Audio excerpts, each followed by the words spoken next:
नमस्कार। माउन्टेन समाचारमा स्वागत छ। म उषा काफ्ले र म सचिता बुढाथोकी। सुरुमा अहिलेसम्मका मुख्य समाचार।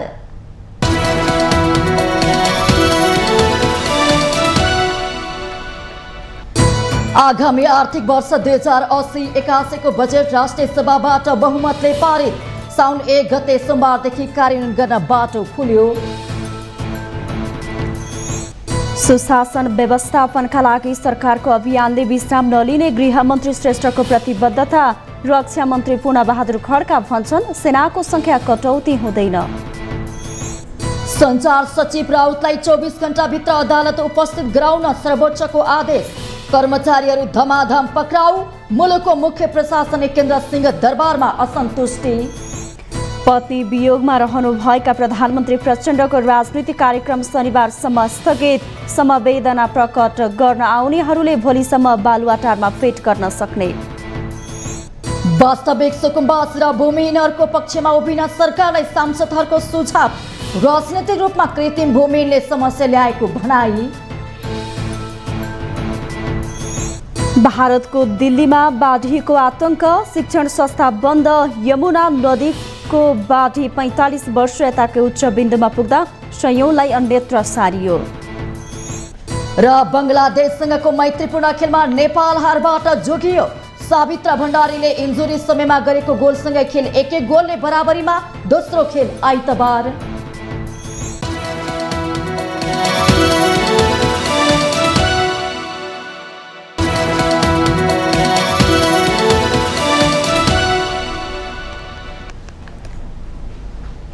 अब समाचार विस्तारमा। सरकारको आगामी आर्थिक वर्ष 2080-81 को बजेट राष्ट्रिय सभाबाट बहुमतले पारित भएको छ। बिहिबार बसेको राष्ट्रिय सभा बैठकमा अर्थमन्त्री डाक्टर प्रकाश शरण महतले प्रतिनिधि सभाबाट सन्देशसहित प्राप्त विनियोजन विधेयक 2080 लाई पारित गरियोस् भन्ने प्रस्ताव बहुमतले पारित भएको हो। अब म विधेयकको प्रस्तावना र नाम प्रतिनिधि सभा र सन्देशित प्राप्त विनियोजन विधेयक 2080 को अंग बनोस् भनी निर्णय प्रस्तुत गर्दछु। यो प्रस्तावको पक्षमा हुने माननीय सदस्यले हुन्छ भन्नुहोला र यसको विपक्षमा हुने माननीय सदस्यले हुन्न भन्नुहोला। यो प्रस्तावको पक्षमा हुने माननीय सदस्यले हुन्छ भन्नुहोस्। यो प्रस्तावको विपक्षमा हुने माननीय सदस्यले हुन्न भन्नुहोस्। हुन्छ भन्ने पक्षका माननीय सदस्यको बहुमत भएकोले विधेयकको प्रस्ताव र नाम बहुमतले प्रतिनिधि सभाबाट सन्देशसहित प्राप्त विनियोजन विधेयक 2080 को अंग बनेको घोषणा गर्दछु। प्रतिनिधि सभाले पारित गरी राष्ट्रिय सभामा पठाएको बजेटमाथि छलफलमा उठेका प्रश्नहरूको सम्बन्धित मन्त्रीले जवाफ दिएपछि विनियोजन विधेयक अन्तर्गत विभिन्न शीर्षकहरूमा प्राप्त खर्च कटौतीको प्रस्तावलाई राष्ट्रिय सभा अध्यक्षले निर्णयार्थ प्रस्तुत गर्नुभयो। त्यसपछि अर्थमन्त्री डाक्टर प्रकाश शरण महतले प्रतिनिधि सभाबाट सन्देशसहित प्राप्त विनियोजन विधेयक 2080 लाई पारित गरियोस् भन्ने प्रस्ताव पेश गर्नु भएको थियो। संघीय संसदका दुवै सदनबाट बजेट पारित भएसँगै आगामी साउन 1 गतेदेखि बजेट कार्यान्वयनको बाटो खुलेको छ। गृहमन्त्री नारायण काजी श्रेष्ठले सुशासन स्थापनाको लागि सरकारको अभियानले विश्राम नलिने स्पष्ट पार्नु भएको छ। बिहिबार राष्ट्रिय सभाको बैठकलाई सम्बोधन गर्दै मन्त्री श्रेष्ठले देशको समृद्धिको लक्ष्य हासिल गर्ने पूर्व शर्त अनुसार सुशासन भएको भन्दै सरकारको अभियानले विश्राम नलिने स्पष्ट पार्नु भएको हो। सरकारले सुशासन, समृद्धि र सामाजिक न्यायलाई केन्द्रबिन्दुमा राखेर काम अगाडि बढाइरहेको पनि उल्लेख गर्नु भएको छ। मन्त्री श्रेष्ठले धनी र गरिब तथा सम्पन्न र विपन्नलाई छुट्टा छुट्टै कानुन हुँदैन भन्ने प्रमाणित गर्ने दाबी समेत गर्नु भएको छ। गराउन चाहन्छु र कतिपय अरू सन्दर्भमा चाहिँ हामी थुप्रै साधन स्रोतको सीमाको बीच गृह मन्त्रालयको कामलाई अगाडि बढाउन प्रयत्न गरिराखेका छौँ। त्यसैगरी उपप्रधान तथा रक्षा मन्त्री पूर्णबहादुर खड्काले मुलुकको अखण्डता, राष्ट्रिय स्वाभिमानको रक्षाको लागि सरकार कटिबद्ध रहेको बताउनु भएको छ। सेनाको कटौतीका सम्बन्धमा भने यो हुन नसक्ने मन्त्री खड्काले स्पष्ट पार्नुभयो। सुरक्षा परिषदको सिफारिसमा नेपाल सरकारको निर्णय बमोजिम निर्धारण हुने गरेको व्यवहारप्रति मान्य सदस्यहरू जानकार नै हुनुहुन्छ। संविधान तथा अन्य कानुनले सुम्पिएको जिम्मेवारी, नेपाल सरकारद्वारा समयसम्म तोकिएका अन्य जिम्मेवारी, अन्तर्राष्ट्रिय रूपमा शान्ति स्थापना गर्ने कार्य लगायत विभिन्न कार्य जिम्मेवारीको आधारमा नेपाली सेनाको सङ्ख्या निर्धारण हुने भएकोले नेपाली सेनाको सङ्ख्यालाई उल्लिखित विषयको सापेक्षतामा हेर्नु पर्दछ भन्ने कुरा म निवेदन गर्न चाहन्छु। संविधानले दिएको जिम्मेवारी पूरा गर्न नेपाली सेना सधैँ क्रियाशील रहेको मन्त्री खड्काले उल्लेख गर्नु भएको छ।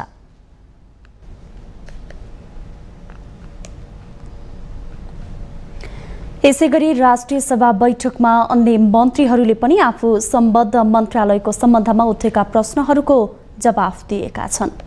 बिहिबार राष्ट्रिय सभाको बैठकमा नयाँ बजेटका सम्बन्धमा सांसदहरूले राखेका मन्त्रालयगत प्रश्नमा मन्त्रीहरूले जवाफ दिएका हुन्।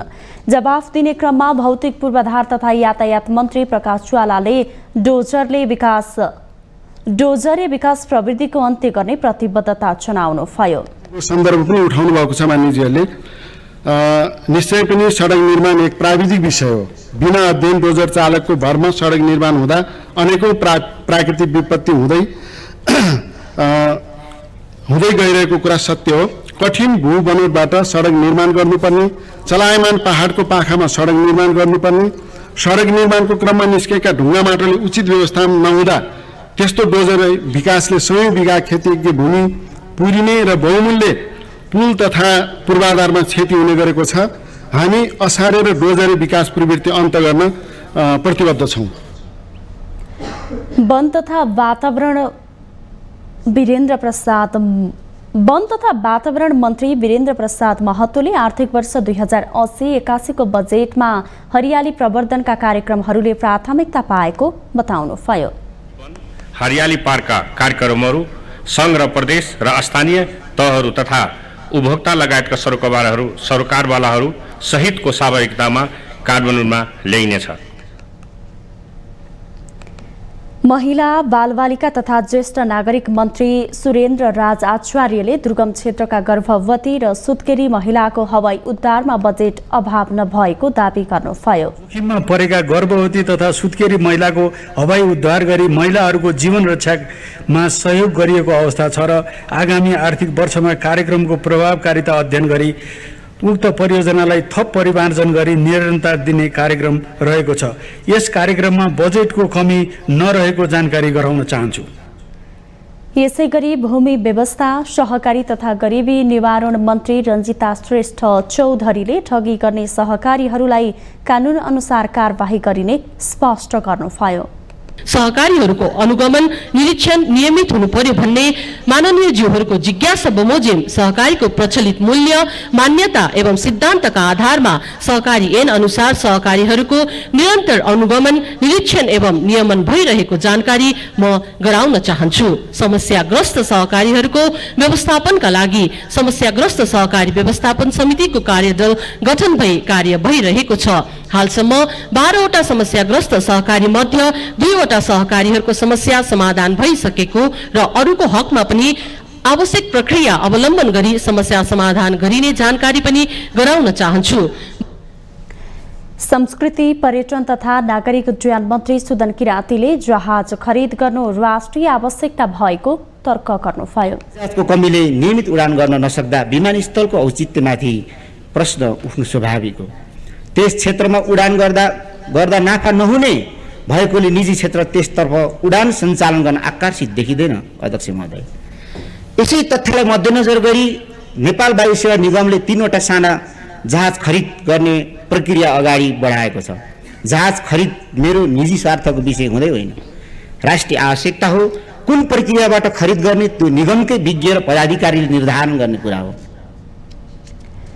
मन्त्री किरातीले विमानस्थलको संख्या थप्ने भन्दा पनि सेवा र गुणस्तर बढाउनेमा जोड दिनुपर्ने उल्लेख गर्नुभयो।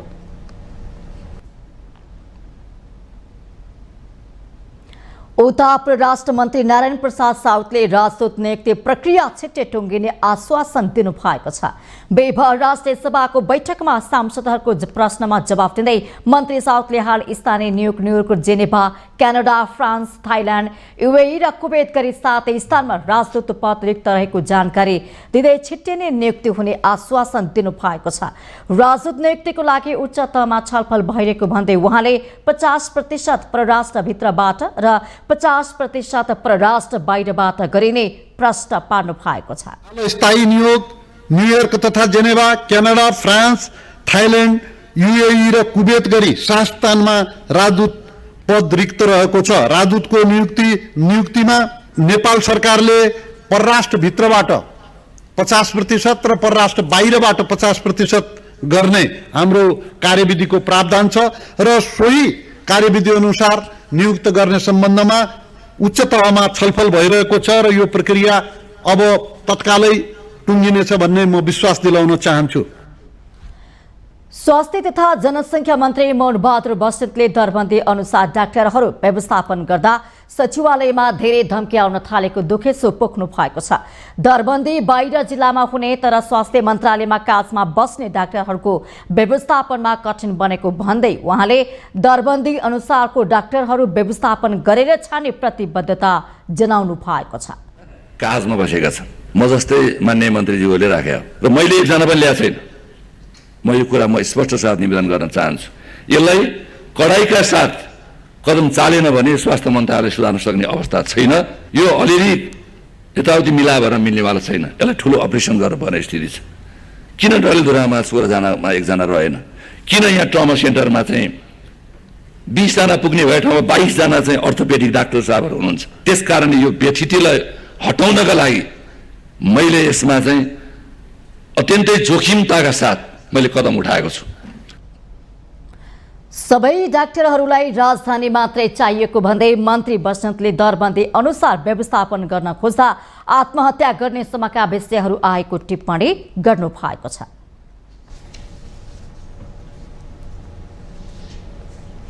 राष्ट्रिय सभा सदस्यहरूले जनसरोकारका विभिन्न विषयमा सरकारको ध्यानकर्षण गराएका छन्। बिहिबार राष्ट्रिय सभा बैठकको सुन्ने समयमा सांसदहरूले डेङ्गु नियन्त्रण, नर्सिङ कलेजको अवस्था, इन्धनको मूल्य समायोजन लगायतका विषयमा सरकारलाई सचेत गराएका हुन्। डेङ्गुका बिरामीहरू रहेको कुरा सर्वविदितै छ। नेपाल सरकार स्वास्थ्य मन्त्रालयले लिस्टिङ गर्ने बेला 52 जिल्ला डेङ्गु प्रभावित जिल्लाका रूपमा लिस्टिङ हुन सकेको छैन। के आधारमा छुट्नु गयो, के आधारमा लिस्टिङ गरियो, म सम्बन्धित निकायलाई सोध्न चाहन्छु। यति बेला जनशक्ति र स्वास्थ्य उपकरणहरूको अभाव छ भनेको सुनिएको छ। सरकारले प्राविधिक र छिट्टै रोजगारीको सम्भावना भएको विषय अध्ययन गराउने नर्सिङ कलेजहरूलाई 100 शय्याको अस्पताल अनिवार्य बनाउँदै दर्जनौं नर्सिङ कलेजहरूलाई बन्द गर्न बाध्य पारिएको भनेर सुनिएको छ। शैक्षिक माफियाहरूलाई प्रेरित गरेको पनि भनेको सुनिएको छ। यो महत्त्वपूर्ण विषयमा सम्बन्धित मन्त्रालयको ध्यानाकर्षण होस् भन्न चाहन्छु। धन्यवाद। राष्ट्रिय सभा सदस्य कुमार दशौदीले मूल्य घटेर आएको भए पनि पेट्रोलियम पदार्थको मूल्य समायोजन नभएको भन्दै आपत्ति जनाउनु भयो। झन्डै 15 दिनमा 1.25 अरब मुनाफा गर्छ, तर सरकारले त्यो पेट्रोलियम पदार्थमा मूल्य घटाएर जनतालाई राहत दिने कुरामा कुनै सोच पनि छैन, चिन्तन पनि छैन। यो सरकारको काम भनेकै जनतालाई दुःख दिने, आहत दिने हो कि जनतालाई राहत दिने हो। राहत दिने भने तत्काल स्वचालित मूल्यबाट स्वचालित ढङ्गले मूल्य कायम गर्ने कुरा गरियोस्। राष्ट्रिय सभा सदस्य खिमलाल देवकोटाले अन्नपूर्ण संरक्षण आयोजना एकापले स्थानीय तहका विकास निर्माण लगायतका काममा व्यवधान सिर्जना गरेको भन्दै ध्यानकर्षण गराउनु भयो। कर सङ्कलन गर्ने लगायतको अधिकार स्थानीय तहलाई छ। यो विषय स्थानीय सरकार सञ्चालन ऐनमा समेत लिपिबद्ध छ, तर अन्नपूर्ण संरक्षण आयोजना एकापले स्थानीय तहका विकास निर्माण लगायतका काममा व्यवधान सिर्जना गरेको भन्ने व्यापक गुनासो छ। यस्तै गुनासो गण्डकी सरकारको पनि छ। वन तथा भू संरक्षण मन्त्रालयको 2071 फागुन 25 को राजपत्रमा प्रकाशित सूचना अनुसार एकाप स्थानीय समुदायलाई हस्तान्तरण गर्ने भन्ने छ, तर हालसम्म पनि हस्तान्तरण नभएकोमा प्रभावित क्षेत्रका समुदाय स्थानीय सरकार आन्दोलित छन्, आक्रोशित छन्। यो समस्याको समाधानमा सरकारको विशेष पहल कदमीका लागि अनुरोध छ। राष्ट्रिय सभा सदस्यहरूले वर्षाका कारण देशको थुप्रै ठाउँमा बाढी पहिरो गएको र जनधनको क्षति भइरहेको सडक निर्माणमा खटिएका नेपाली सेनाको जोखिम भत्ता नघटाउन खेतीको सिजनमा किसानले मल नपाएको विषयमा आवाज उठाएका छन्। माउन्टेन समाचारमा पालो भएको छ ब्रेकको।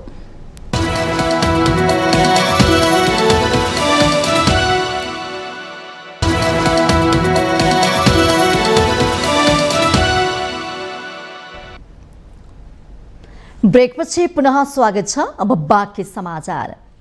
सर्वोच्च अदालतले ललिता निवास प्रकरणमा पक्राउ परेका सञ्चार तथा सूचना प्रविधि मन्त्रालयका सचिव कृष्णबहादुर राउतलाई 24 घण्टाभित्र उपस्थित गराउन आदेश दिएको छ। न्यायाधीश तेलप्रसाद श्रेष्ठको इजलासले बिहिबार बाटोको म्याद बाहेको 24 घण्टाभित्र राउतसहित महान्यायाधिवक्ताको कार्यालय मार्फत लिखित जवाब पेश गर्न आदेश दिएको हो। अनुसन्धान गर्ने क्रममा प्रहरीले पक्राउ गरेपछि राउतकी श्रीमती उषा कार्की राउतले रिहाईको माग गर्दै दिएको बन्दी प्रत्यक्षीकरणको निवेदनमा सर्वोच्चले यस्तो आदेश दिएको छ। राउतलाई काठमाडौँबाट विराटनगर जाने क्रममा असार 24 गते आइतबार त्रिभुवन विमानस्थलबाट केन्द्रीय अनुसन्धान ब्युरो CIB ले पक्राउ गरेको थियो। 2066-67 ताका प्रधानमन्त्री, प्रधान न्यायाधीश र सभामुखको निवास विस्तार गर्ने नाममा भूमाफियाको योजना अनुसार अगाडि बढेको सट्टा भर्ना सम्बन्धी निर्णयमा शाखा अधिकृत हुँदा टिप्पणी उठाएको आधारमा प्रहरीले सचिव राउतलाई पक्राउ गरेको हो। त्यही टिप्पणी सहसचिव, सचिव, मन्त्री हुँदै तहगत रूपमा सादर गरेर मन्त्री परिषदमा पुर्याइएको थियो। त्यसबेला माधव कुमार प्रधानमन्त्री हुनुहुन्थ्यो। उपप्रधान तथा भौतिक योजना मन्त्री विजय गच्छेदार, सचिव दीप बस्न्यात तथा भूमि सुधार सचिव छविराज पन्त हुनुहुन्थ्यो। सर्वोच्चको आदेशमा पक्राउ गर्नुका कारण सहित राउतलाई अदालतमा उपस्थित गराउन भन्दै यसमा के कसो भएको हो, निवेदकको माग बमोजिम बन्दी प्रत्यक्षीकरणको आदेश किन जारी हुनु नपर्ने हो भनिएको छ।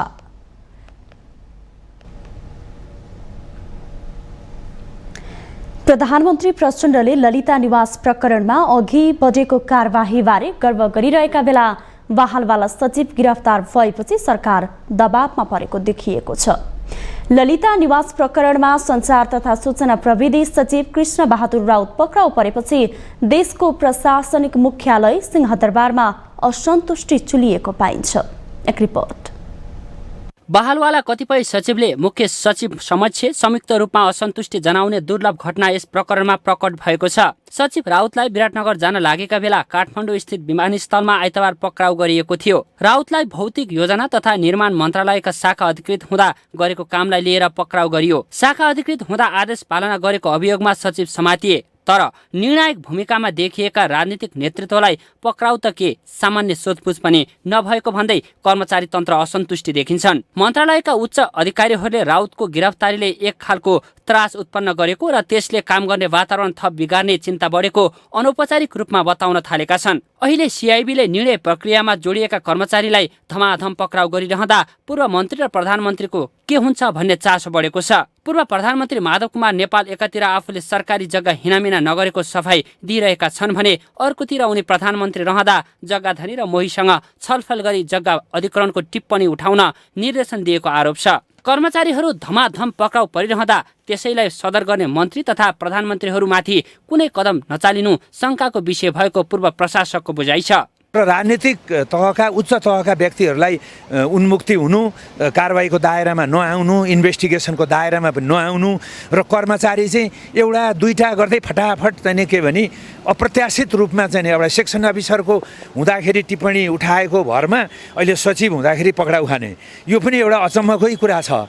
अब यो चाहिँ त्यति बेरै इन्भेस्टिगेसन हुनुपर्ने कुरो कतिपय कुरा त बिर्सिसकेका पनि हुन्छ मान्छेले, के कस्तो कारबाही कसरी गरियो के गरियो भन्ने कुराहरू पनि, र यो चाहिँ अलिकति रहस्यमय नै बुझिन्छ। मन्त्री परिषदको सामाजिक समितिको निर्णयलाई पनि अनियमितताको एउटा अङ्गको रूपमा लिएको विवरणहरूमा उल्लेख गरेको पाइन्छ।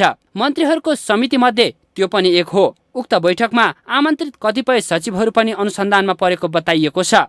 उक्त समितिको बैठकमा असम्बन्धित सचिवहरू डाकिएको र उनीहरू उपस्थित भएकै आधारमा दोषी जस्तो देखाइएको भन्दै कर्मचारी तन्त्रहरू रुष्ट बनेका छन्। तत्कालीन प्रधानमन्त्री बाबुराम भट्टराईको मन्त्री परिषदले पनि ललिता निवासको 3 रोपनी जग्गा पशुपतिको टिकिन्छा गुठीको नाममा कायम गरेको थिए, तर अख्तियारले उनलाई उन्मुक्ति दिएको थियो। सुवर्ण शमशेर राणाका परिवारका नाममा दर्ता गरेपछि सुरु भएको ललिता निवास जग्गा प्रकरणमा मन्त्री कर्मचारीदेखि उच्च पदस्थ व्यक्तिको प्रत्यक्ष संलग्नता देखिएको सिआइबीको निष्कर्ष छ। विवादास्पद बनेको जग्गा प्रकरणमा प्रचण्ड सरकारले वरियताभन्दा कानुनी आधारमा छानबिनलाई अघि बढाउनु पर्ने कानुनका जानकारहरू बताउँछन्। केवल कर्मचारीको दस्तखतले मात्र यो ठुलो अपराध यो घटना घटेको हो कि यसमा मातृ निकाय, मन्त्री र क्याबिनेटका सचिवहरू अरू लगायत राजनीतिक कर्मीहरू पनि संलग्न छ कि छैन भन्ने आजको चाहिँ इस्यु हो।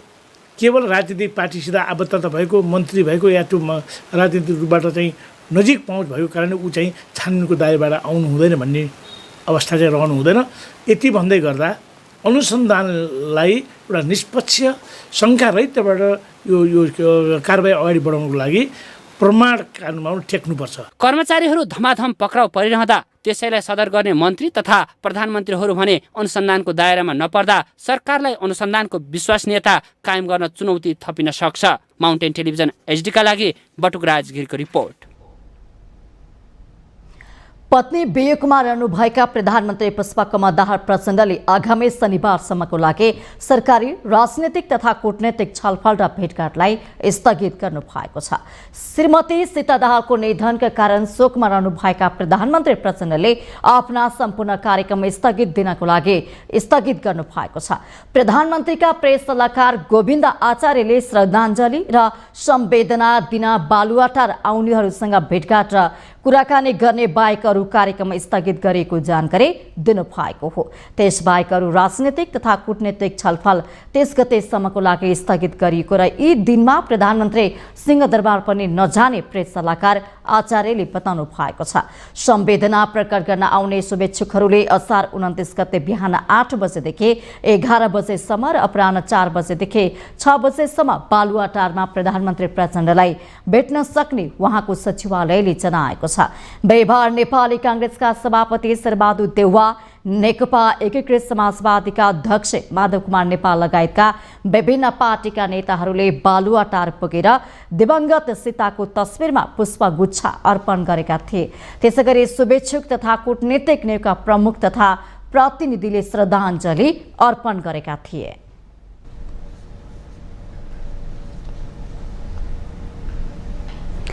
नेकपा माओवादी केन्द्रका महासचिव देव गुरुङले असंलग्न परराष्ट्र नीति कमजोर बन्दै गइरहेको बताउनु भएको छ।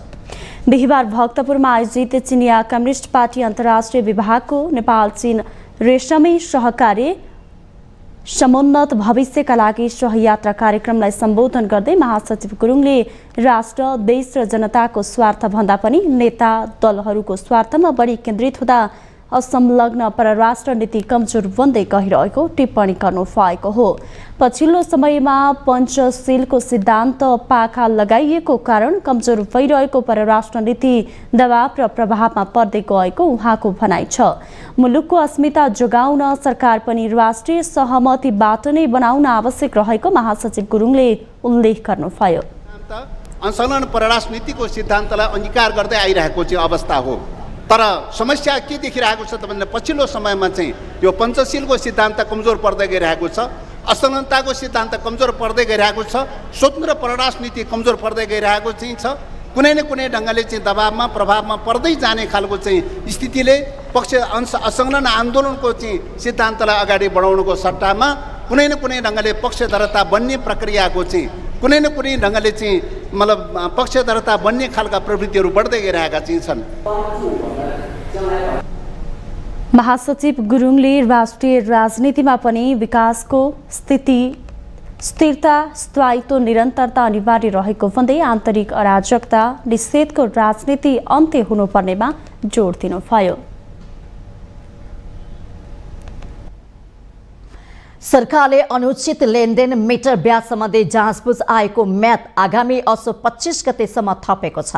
असार 26 गते बसेको मन्त्री परिषदको बैठकको निर्णय सुनाउँदै सरकारकी प्रवक्ता एवं सञ्चार तथा सूचना प्रविधि मन्त्री रेखा शर्माले यस्तो बताउनु भएको हो। उहाँले G20 को तेस्रो अर्थमन्त्री स्तरीय बैठकमा भाग लिन अर्थमन्त्री डाक्टर प्रकाश शरण महत नेतृत्वको प्रतिनिधि मण्डललाई स्वीकृति दिने निर्णय भएको पनि बताउनु भएको छ।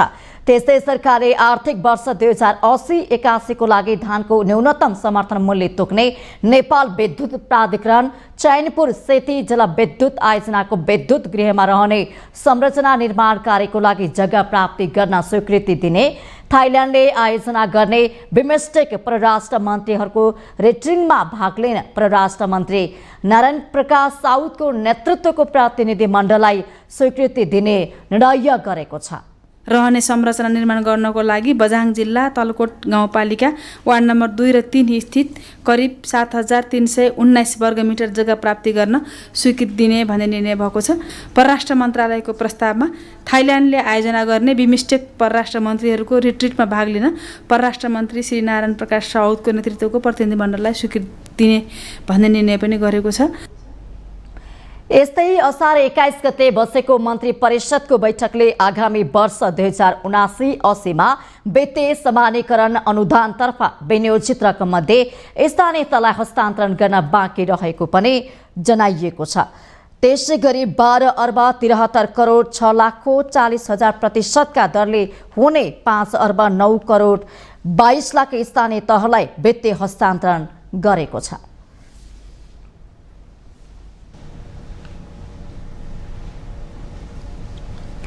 राष्ट्रिय प्रजातन्त्र पार्टीले विद्युतीय माध्यमबाटै साधारण र सक्रिय सदस्यका साथै आर्थिक सहयोग गर्न सक्ने व्यवस्था मिलाएको छ।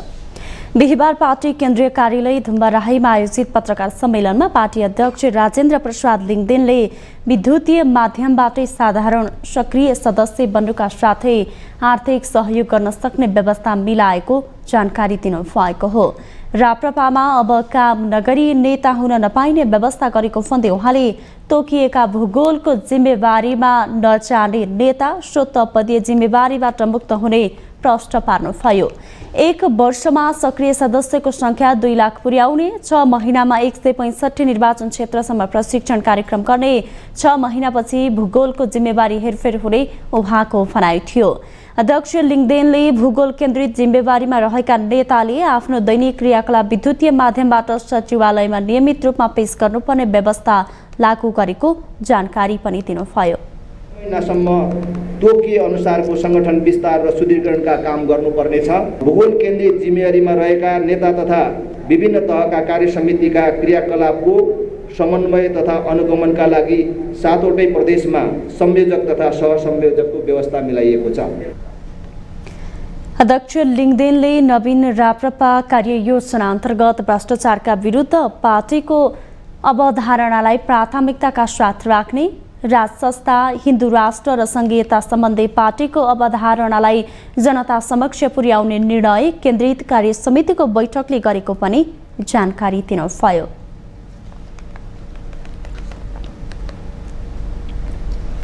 माउन्टेन समाचारमा पालो भएको छ पुनः अर्को ब्रेकको।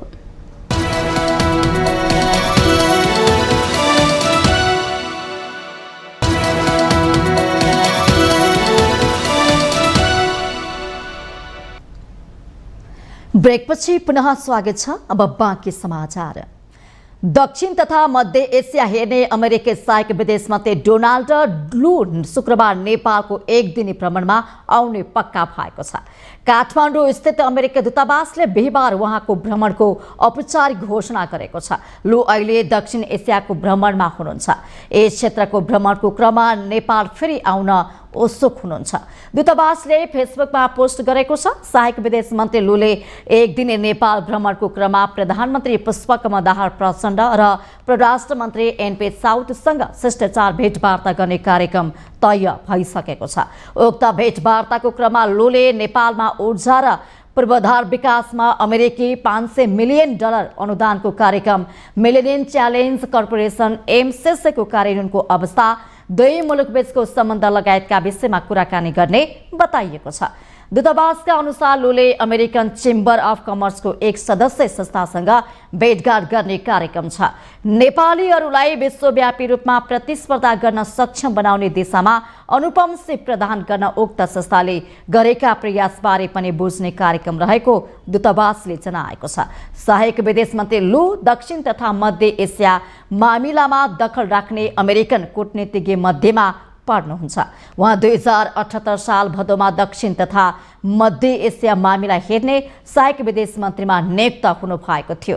यसअघि सहायक विदेश मन्त्री लुले 2079 साउनमा पनि नेपाल भ्रमण गर्नु भएको थियो।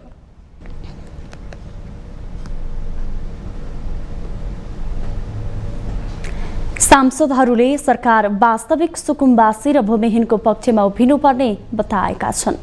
बिहिबार प्रतिनिधि सभा अन्तर्गतको कृषि सहकारी तथा प्राकृतिक स्रोत समिति बैठकमा अधिकांश सांसदहरूले यस्तो बताएका हुन्। उनीहरूले राजनीतिक रूपमा कृत्रिम भूमिहीनले समस्या ल्याएको भन्दै सरकार वास्तविक सुकुम्बासीको पक्षमा उभिनुपर्नेमा जोड दिएका छन्। सांसदहरूले तराईका जिल्लाहरूमा सरकारले एउटै मान्छेलाई पटक पटक सुकुम्बासी भन्दै जग्गा दिने तर पहाडी जिल्लाहरूमा अहिलेसम्म एकपटक जमिन पाउन नसकेको गुनासो गरे। सरकारले जंगल मासेर सुकुम्बासीहरूलाई जग्गा वितरण गर्दैमा समस्या समाधान हुन नसक्ने सांसदहरूको निष्कर्ष छ। मानिसहरूलाई अथवा भूमिहीन भनेर सुकुम्बासी भनेर हामीले हिजो वितरण गरेका मानिसहरूको हामीसँग निशा प्रमाण छ कि छैन र तिनै मान्छेले फेरि पाइरहेछन् कि छैन? म दावाका साथ भन्दैछु, हिजो सरकारले वितरण गरेका सुकुम्बासीहरूलाई फेरि सरकारले अहिले पनि दिँदैछ। यहाँको आदिवासी भएको, किनभने हामीले यी कृत्रिम राजनीतिक माध्यमबाट कृत्रिम चाहिँ हामीले समस्या ल्याएका छौँ। त्यो समस्यालाई हामीले समाधान गर्न सकेका छैनौँ। दिनानुदिन भएको छ। मन्त्रीले जे भन्यो त्यही हुँदैन। त्यहाँ कानुनमा जे छ तपाईँहरूले गर्ने कानुन हेरेर त्यसलाई हुँदैन भन्ने कुराको किटान गरेर जानुपर्नेमा त्यसमा भाषा मिलाउने र ल हुन्छ नि मन्त्रीज्यू गर्न सकिन्छ नि भनिदिएपछि त मन्त्री त स्वाभाविक रूपले त्यहाँ प्रवेश गर्ने नै भयो। त्यसो भए हुनाले पहिलो कुरा सुकुम्बासीको पहिचान भएर मात्रै यसको कसरी पहिचान गर्नुभएको छ यसको हामीलाई यो समितिलाई प्रमाणसहित डाटा पेश गर्न पर्यो। भूमिहीनहरूको संख्या घट्दो क्रममा छैन, त्यो बढ्दै क्रममा छ भने के हामीले पुरा जंगल विनाश गरेर अहिले भूमिहीनहरूलाई भूमि दिने हो कि जति सरकारी जग्गाहरू छ सबै भूमिहीनहरूलाई दिने हो कि हदबन्दी लगाएर तराई मधेसका जग्गाहरूलाई काटेर जसरी पहिला वितरण गरे थियो जग्गा त्यस्तै फेरि गर्ने हो कि यसको स्पष्ट नीति नियमहरू हाम्रो देशमा के छ, अहिले कसरी बनाउँदै हुनुहुन्छ या अहिले वर्तमान अवस्थामा कस्तो रहेको छ यो चाहिँ स्पष्ट मैले यो आयोगले काम जे गरिरहेको छ मान्यजोले धेरै उठाउनु भएको छ। यहाँ सुकुम्बासीको नाममा अरू हुकुमवासीले चाहिँ जग्गा पाउने कसरत धेरैले पाइसके कुराहरू मिडियाहरूमा धेरैतिर आइरहेछ। त्यसैले अब पहिलो कुरा त अब सचिवज्यू अन्यथा नलागोस्, कर्मचारी संयन्त्रको साथीहरू नै पर्नुहुने रहेछ। त्यसपछि मात्रै अन्य मन्त्री हुने राजनीतिक नियुक्ति गरेका मान्छेहरू पर्ने रहेछ। बैठकमा भूमि व्यवस्था सहकारी तथा गरिबी निवारण मन्त्रालयका सचिव दामोदर रेग्मीले गरिब परिचय पत्र 53 जिल्लामा बाँडेको तर परिचय पत्रको उपयोगिता नदेखिएको टिप्पणी गर्नुभयो। तर 53 जिल्लामा त बाँड्यौँ हामीले, त्यो 53 जिल्लाका मान्छेसँग गरिबी परिचय पत्र छ, कुनै पाउने व्यक्ति थाहा छैन। कर्मचारीको परिचय पत्र सीमादरबार बस्नु पाउँछ, त्यसको परिचय पत्र त केही नै छैन। त्यो गरिब हो भने त लुकाएर राख्ने भयो, उसलाई पीडाको हुने भयो।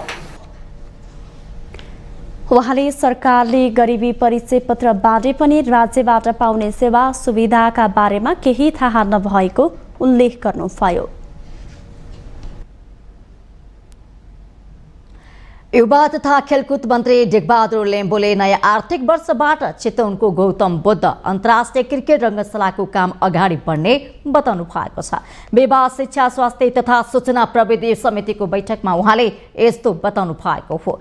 मन्त्री लिम्बुले नयाँ आर्थिक वर्षबाट धुर्म सुन्तली फाउन्डेसनले सरकारको तर्फबाट दिने भनेको 12 करोड रुपियाँ अनुदान पाउने र सोही अनुसार रङ्गशाला निर्माणको काम अघि बढ्ने पनि उहाँले बताउनु भएको छ। अन्तर्राष्ट्रिय रङ्गशाला कुनै एक व्यक्तिले निर्माण गर्न सक्ने स्थिति नरहेको भए पनि निर्माण थाल्नु अघि सबैले हाई हाई गर्दा अहिलेको अवस्था भोग्नु परेको उहाँको टिप्पणी छ। अन्तर्राष्ट्रिय रङ्गशालाको कुरा छ।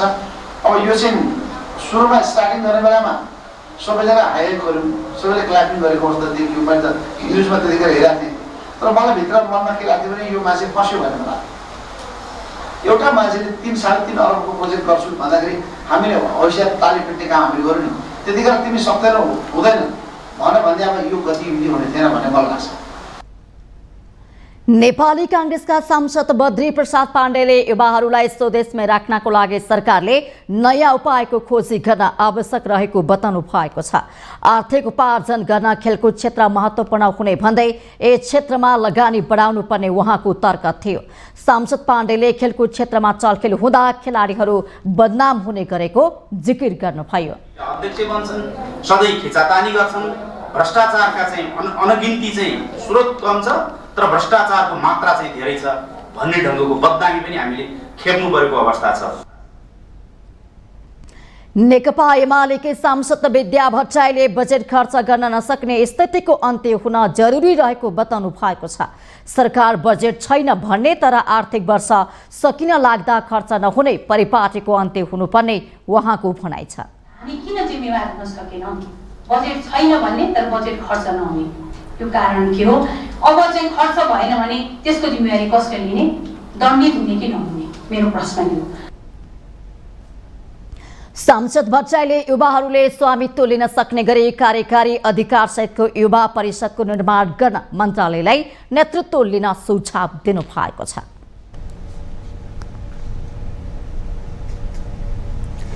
सांसदहरू अनुपस्थित भएपछि कोरम नपुग्दा बिहिबारका लागि बोलाइएको संसदीय समितिको बैठक बस्दै नबसी स्थगित भएको छ।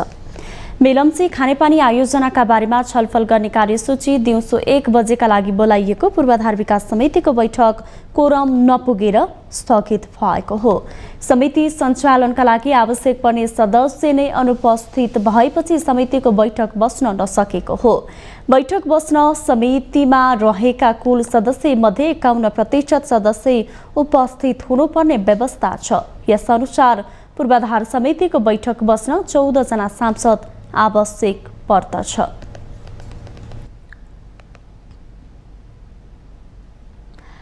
पर्यटकीय गन्तव्य मानिने नेपालको पर्यटनबाट हुने आय भने पछिल्ला वर्षहरूमा घाटामा छन्। नेपाल आउने विदेशी पर्यटकले भन्दा विदेश घुम्न जाने नेपालीले ज्यादा खर्च गर्दै गएका छन्। कोभिड महामारीपछि हवाई यातायात सहज भएसँगै यो घाटा छनै बढ्न थालेको छ। विदेशीले नेपालमा आएर गर्ने खर्च भन्दा नेपालीले विदेशमा गएर गर्ने खर्च दुब्बर पुगेको छ। हेरौँ यो रिपोर्ट।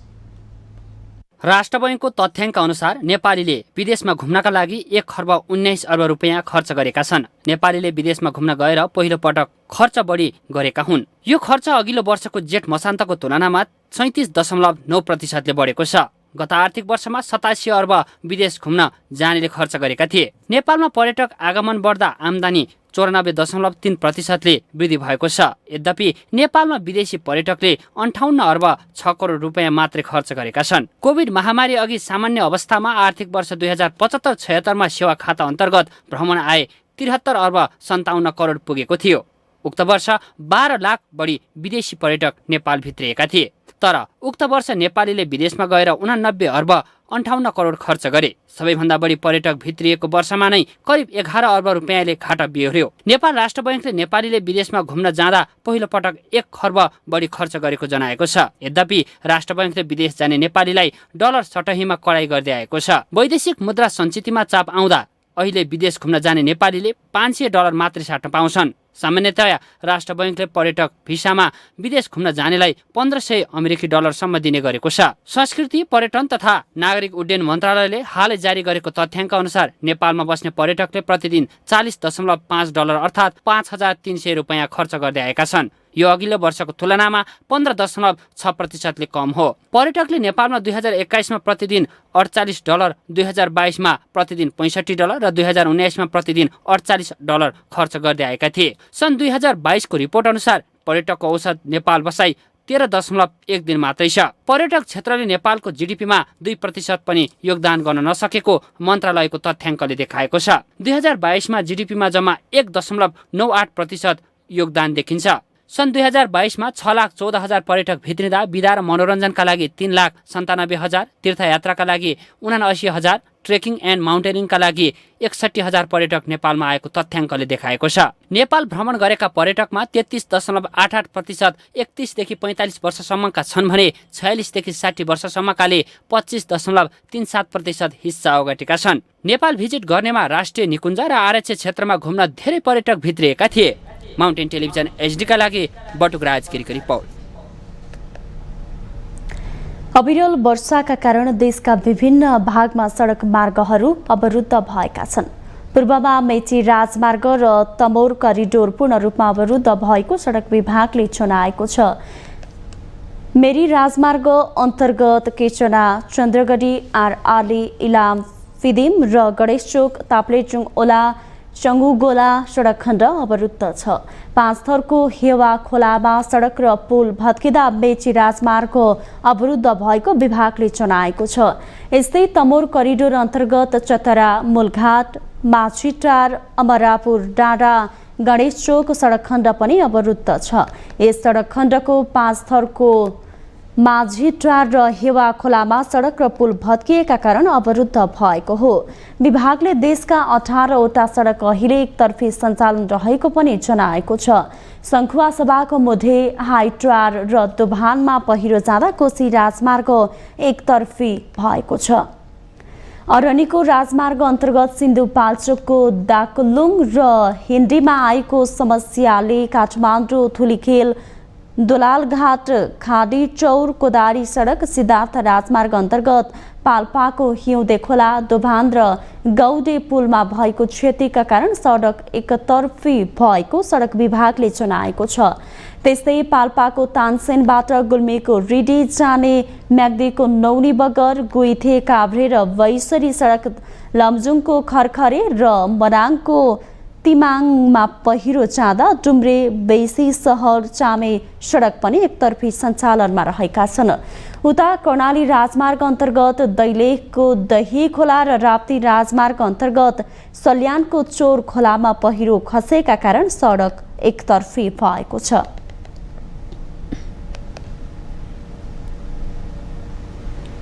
हामीसँग आर्थिक, अन्तर्राष्ट्रिय र खेल समाचार बाँकी नै छन्। माउन्टेन समाचारमा पुनः पालो भएको छ अर्को ब्रेकको।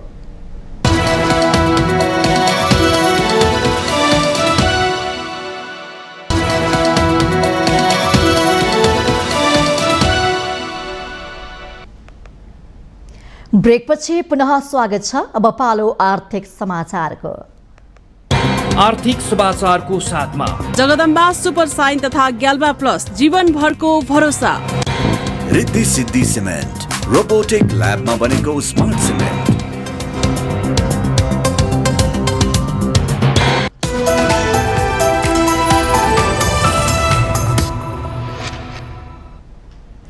नेपाल बैंकर संघले निक्षेपको ब्याज दरमा रहँदै भद्र सहमति खारिज गर्ने निर्णय गरेको छ। व्यवहार बिहान बसेको संघको बैंकले निक्षेपको ब्याज दरमा भद्र सहमतिको नाममा हुँदै आएको काटे लिङ्क खारिज गरेको हो। बजारले नै आफ्नो मूल्य तय गर्ने सिद्धान्त अनुसार बैंकहरूले नै ब्याज दर तय गर्न सक्ने निर्णय गरेको बैंकर संघका अध्यक्ष सुनिल केसीले जानकारी दिनु भएको छ। साउन 1 गतेदेखि लागू हुने निक्षेपको ब्याज दर बैंकरले आफू अनुकूल तय गर्न सक्ने भएका छन्। भद्र सहमति खारेज भए पनि राष्ट्र बैंकको निर्देशन अनुसार बैंकहरूले निक्षेपको ब्याज दर घटाउन वा बढाउन सक्नेछन्। व्यक्तिगत मुद्दती निक्षेपमा दिँदै आएको अधिकतम ब्याज दरको 10% सीमाभित्र रहेर थपघट गर्न सक्ने व्यवस्था राष्ट्र बैंकले गरेको छ। हाल सबै वाणिज्य बैंकले व्यक्तिगत मुद्दती निक्षेपमा अधिकतम 9.99% ब्याज दर दिँदै आएका छन्। 9.99% औसत ब्याज दरको 10% सीमाभित्र रहेर बैंकहरूले साउन 1 गतेदेखि लागू हुने निक्षेपको ब्याज दर तय गर्न सक्नेछन्। संस्थागत मुद्दती निक्षेपमा व्यक्तिगत मुद्दती निक्षेपको भन्दा 2% बिन्दुले ब्याज दर कम कायम गर्नुपर्छ भने व्यक्तिगत मुद्दतीको अधिकतम ब्याज दर र बचतको न्यूनतम ब्याज दर बीचको अन्तर 5% भन्दा बढी हुन नहुने निर्देशन राष्ट्र बैंकको छ। बैंकहरूले निक्षेपको ब्याज दर घटाएमा करिब 9% सम्म झर्न सक्छ भने बढाएमा करिब 11% सम्म पुग्न सक्छ। बैंकहरूसँग करिब 1 खर्ब अधिक तरलता रहेको छ भने लगानी योग्य फन्ड करिब 4 खर्ब रहेको छ। यस्तो अवस्थामा तत्काल कर्जाको माग बढ्ने अवस्था नहुँदा बैंकहरूले निक्षेपको ब्याज दर घटाउने पक्षमा छन्। यस्तोमा अब भद्र सहमति कायम गरेर ब्याज दरमा काटेलिङ गर्ने भन्दा बजार विश्लेषण गरेर ब्याज दर तय गर्ने जिम्मा बैंकहरूलाई नै छोड्ने निर्णय बैंकर संघले गरेको छ।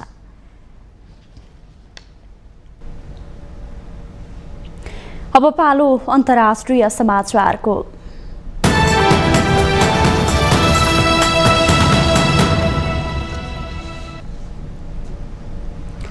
भारतको नयाँ दिल्लीमा बाढी र डुबानको कारण जनजीवन नराम्रोसँग प्रभावित भएको छ। दिल्ली सरकारको आकस्मिक बैठकले सबै स्कुल, कलेज र विश्वविद्यालय आइतबारसम्मका लागि बन्द गर्ने निर्णय गरेको छ भने अत्यावश्यक बाहेकका सरकारी कार्यालय बन्द गरिएको छ। अत्यावश्यक सेवाका बाहेक अन्य सवारी साधन सञ्चालनमा पनि रोक लगाइएको छ। अत्यावश्यक सेवा बाहेकका सरकारी र निजी कर्मचारीहरूलाई घरबाटै काम गर्न भनिएको बैठकपछि दिल्लीका मुख्यमन्त्री अरविन्द केजरीवालले जानकारी दिनुभएको छ। यमुना नदीको जल सतह बढ्दै गएपछि भारतको राजधानी नयाँ दिल्लीमा सयौं बासिन्दालाई अन्यत्र सारिएको छ। मुख्यमन्त्री अरविन्द केजरीवालले जल सतह 45 वर्ष यताकै उच्च बिन्दुमा पुगेको र खतराको तह पार गरिसकेको जानकारी दिनुभएको छ। अधिकारीहरूका अनुसार जुन महिनाबाट सुरु भएको मनसुनका बेला दिल्ली नजिकका केहीले पछिल्ला वर्षहरूमा हालसम्मकै अधिक वर्षा भएको महसुस गरेको बताएका छन्। स्थानीय सञ्चार माध्यमहरूका अनुसार गत महिना पानी पर्न सुरु भएता हिमाचल प्रदेशमा कम्तीमा 88 जनाले ज्यान गुमाएका छन्। अन्तर्राष्ट्रिय सञ्चार माध्यमका अनुसार बुधबार दिल्लीमा यमुना नदीको किनारमा रहेका छाप्रामा बस्ने मानिसहरू शहरमा स्थापना गरिएका 2500 शिविर मध्ये केहीमा सरेका थिए। जलसतह बढ्ने क्रम जारी रहेकाले अवस्था बाढी आए जस्तो र पानीको सतह अझै बढ्न सक्ने मुख्यमन्त्री केजरीवालले बताउनुभयो। मनसुनका बेला हुने वर्षा भारतको लागि निकै महत्त्वपूर्ण मानिन्छ, तर यो सामान्यतया प्रत्येक वर्ष जनधन क्षतिको कारक पनि बन्छ। भारतले पछिल्लो वर्षहरूमा बढ्दो रूपमा चरम मौसमको अनुभूति गरेको छ। उत्तर भारतका अधिकांश क्षेत्रमा चरम गर्मीको लहर महसुस गरिएको केही सातापछि लगातार वर्षा भएको छ। बाढीका कैयौं कारक छन्। विश्वव्यापी तापमानका कारण उत्पन्न जलवायु परिवर्तनले अत्याधिक वर्षाको सम्भावना बढाउने विज्ञहरूले औँल्याएका छन्।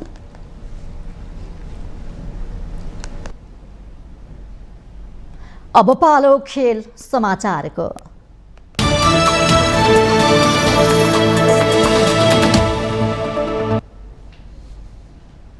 सावित्रा भण्डारी सम्भागको गोलमा नेपाल फेरि एकपटक हारबाट जोगिएको छ। बंगलादेश विरुद्ध 1-0ले पछि परेको अवस्थामा सावित्राले 4 मिनेट थपेको इन्जुरी समयमा गोल गर्दै नेपाललाई हारबाट जोगाएकी हुन्। यो सँगै नेपाल र बंगलादेश बीचको पहिलो अन्तर्राष्ट्रिय मैत्रीपूर्ण खेल 1-1 को बराबरीमा टुङ्गिएको छ। विपक्षी खेलाडीले बल क्लियर गर्न नसकेको फाइदा उठाउँदै सावित्राले गोल गरेकी हुन्। यसअघि केही महिना अघि भारत विरुद्ध 2-0ले पछि परेको खेलमा सावित्राले 2 गोल गर्दै टोलीलाई हारबाट जोगाएकी थिइन्। राष्ट्रिय टोलीबाट सावित्राको त्यो 44औं गोल हो। ढाका स्थित वीरश्रेष्ठ सहित सिपाही मोहम्मद मुस्तफा कमल रङ्गशालामा कप्तान सबिना खातुनको गोलबाट बंगलादेशले 65औं मिनेटमा अग्रता लियो। इन्जुरी समयमा सावित्राले गोल गर्दै खेल बराबरी गरेकी हुन्। दोस्रो तथा अन्तिम खेल आइतबार हुनेछ।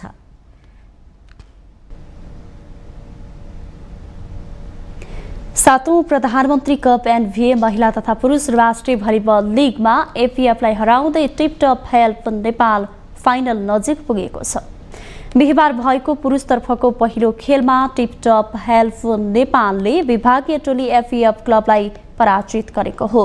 टिपटपले 3-2 को सेटमा जित हात पारेको हो। पाँचौं तथा निर्णायक सेट 16-14 जित्दै टिपटपले फाइनल सम्भावना बलियो बनाएको छ। अपराजित हेल्प नेपालको यो 5औं जित हो। एपीएफको भने प्रतियोगितामा दोस्रो हार हो। टिपटपले अन्तिम खेल शुक्रबार आर्मीसँग खेल्नेछ। उक्त खेलमा विजयी भएमा शीर्ष स्थानमा रहँदै फाइनल खेल्नेछ। पराजित हुँदा पनि टिपटपले फाइनल खेल्ने सम्भावना रहन्छ। हारेको खण्डमा भने नेपाल पुलिस र एफईएफको नतिजामा फरक पर्नुपर्नेछ। त्यसैगरी महिलातर्फ न्यू डायमन्ड स्पोर्ट्स एकाडेमीलाई सोझो सेटमा पराजित गर्दै एपीएफ क्लब फाइनल नजिक पुगेको छ। न्यू डायमन्ड माथिको 3-0 को सोझो सेटको जित्ने एफईएफको शीर्ष 2 मा रहँदै फाइनल खेल्ने सम्भावना बलियो भएको छ। युवा तथा खेलकुद मन्त्री डेगबहादुर लिम्बुले सरकारले क्रिकेटमा 12 महिना अन्तर्राष्ट्रिय खेल सञ्चालन गर्न योग्य पूर्वाधार बनाउन प्रयास गरिरहेको बताउनु भएको छ। आगामी आर्थिक वर्षको बजेटमाथिको छलफलमा राष्ट्रिय सभामा उठेका सवालहरूको जवाब दिँदै मन्त्री लिम्बुले क्रिकेटमा नेपालले पाएको सफलतालाई अझ अघि बढाउन सरकारले पहल गरिरहेको दावी गर्नुभयो। कीर्तिपुर, मुलपानी, विराटनगर र नारायणी रङ्गशालालाई मात्रै पूर्ण रूपमा व्यवस्थित गरी नेपालमा 12 महिना अन्तर्राष्ट्रिय स्तरका खेलहरू सञ्चालन हुने उहाँको भनाइ छ। कीर्तिपुर, मुलपानी, विराटनगर र नारायणी रङ्गशाला पर्सालाई चाहिँ उनको त्यो इन्फ्रास्ट्रक्चर चाहिँ पूर्णता कायम गरेर चाहिँ हामीले जान सक्यौँ भने चाहिँ अन्तर्राष्ट्रिय स्तरको टुर्नामेन्टहरू 12 महिना खेलाउन सकिने अवस्था हुन्छ, जसले पर्यटन क्षेत्रको विकास हुन्छ। पर्यटन र खेललाई जोड्न सक्यौँ भने देशको अर्थतन्त्रमा पनि बल पुग्ने भएको हुनाले यो विषयलाई अगाडि बढाउन चाहिँ मन्त्रालयले कार्यक्रम अगाडि सारिएको म चाहिँ जानकारी गराउन चाहन्छु। उहाँले आफूले युवा स्वरोजगार कोषलाई एक दर प्रणालीमा ल्याउन प्रयास गरिरहेको पनि जानकारी दिनुभएको छ। माउन्टेन समाचारमा पालो भएको छ ब्रेक।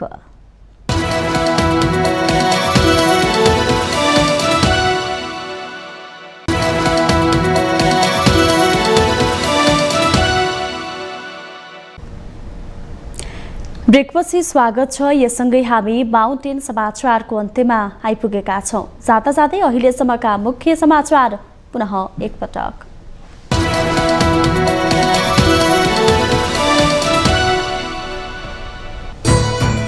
आगामी आर्थिक वर्ष 2080-81 को बजेट राष्ट्रिय सभाबाट बहुमतले पारित। साउन 1 गते सोमबारदेखि कार्यान्वयन गर्न बाटो खुल्यो। सुशासन स्थापनाको लागि सरकारको अभियानले विश्राम नलिने गृहमन्त्री श्रेष्ठको प्रतिबद्धता। रक्षा मन्त्री पूर्णबहादुर खड्का भन्छन् सेनाको संख्या कटौती हुँदैन। संचार सचिव राउतलाई 24 घण्टाभित्र अदालत उपस्थित गराउन सर्वोच्चको आदेश। कर्मचारीहरू धमाधम पक्राउ। मुलुकको मुख्य प्रशासनिक केन्द्र सिंहदरबारमा असन्तुष्टि। पत्नी बेगमा रहनुभएका प्रधानमन्त्री प्रचण्डको राजनीतिक कार्यक्रम शनिबारसम्म स्थगित। संवेदना प्रकट गर्न आउनेहरूले भोलिसम्म बालुवाटारमा भेट गर्न सक्ने। वास्तविक सुकुम्बासी र भूमिहीनहरूको पक्षमा उभिन सरकारलाई सांसदहरूको सुझाव। राजनीतिक रूपमा कृत्रिम भूमिहीनले समस्या ल्याएको भनाई। भारतको दिल्लीमा बाढीको आतंक। शिक्षण संस्था बन्द। यमुना नदीको बाढीले 45 वर्ष यताकै उच्च बिन्दुमा पुग्दा संयोलाई अन्यत्र सारियो। र बङ्गलादेशसँगको मैत्रीपूर्ण खेलमा नेपाल हारबाट जोगियो। सावित्रा भण्डारीले इन्जुरी समयमा गरेको गोल स्वाग खेर 1-1 गोलले बराबरीमा दोस्रो खेल आइतबार।